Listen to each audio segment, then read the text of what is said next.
How you doing? I'd like to talk to you today about the extra waste we produce at Christmas.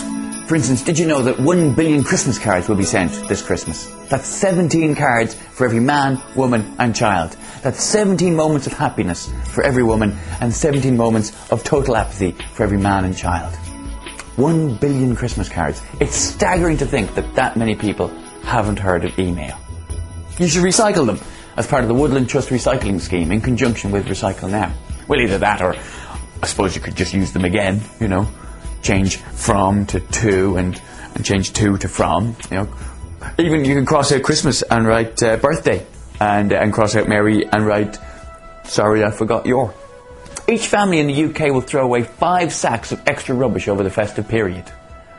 Do you know all the extra festive household waste created is equivalent to generating 1.4 million tonnes of CO2. That's comparable to Santa Claus flying around the world 273,300 times.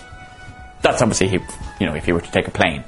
I'm not suggesting I know how much CO2 a sleigh produces. We don't know what kind of propulsion system Santa uses. That would be ridiculous. That would be like me saying the amount of sprouts eaten at Christmas is the equivalent to the weight of 1 million leprechauns. Or that's enough fairy dust to stretch from London to the Garden of Eden and back via Tatooine. We use so much extra glass at Christmas as well. 20 to 30% more glass than normal. Which to me implies we're not drinking that much more at Christmas than I thought we were. But last Christmas we consumed in the UK 5.5 million jars of mincemeat. Why? If we liked mincemeat, we'd eat it all year. We don't. Because A, there's no meat in it, and B, it's barely even minced, to be honest. It's really just sort of chopped. You have to recycle those bottles. I know it's very hard to be a secret alcoholic and environmentally friendly. You worry that people look at your curbside recycling and think there's no way they had a party that big in a flat that small. Or you get paranoid that you'll meet someone at the bottle bank and find yourself thinking up ridiculous excuses like, oh no, I don't actually drink a lot of wine. I was using the corks to make hats for the entire state of South Australia. I don't know about you. I find the problem with these bottle banks is that they only say green, brown or clear. And if you're like me and you're a big fan of Bombay Sapphire, you're stood there thinking, where's the blue? It's bad enough that you're effectively putting a square peg in a round hole. Oh, hang on. I'm being told apparently it goes in the green. There we go, handy fact. Trying to get my dad to recycle is hard.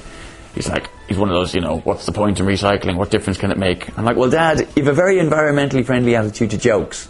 You tell the same gag every Christmas dinner about how kids like farts, you can barely stand your own, and every year we laugh. So the least you can do is rather than putting your Christmas cards straight in the bin without reading them, put them straight in the recycling bin without reading them. Is it a deal? And that's the point. Recycle. Go to recyclenow.com to find out how, and make a New Year's resolution to recycle more. You'll find it a lot easier to stick to than nonsense like losing weight or writing a novel or running a marathon, learning a new language, experimenting with facial hair, getting a black belt, becoming a Jedi.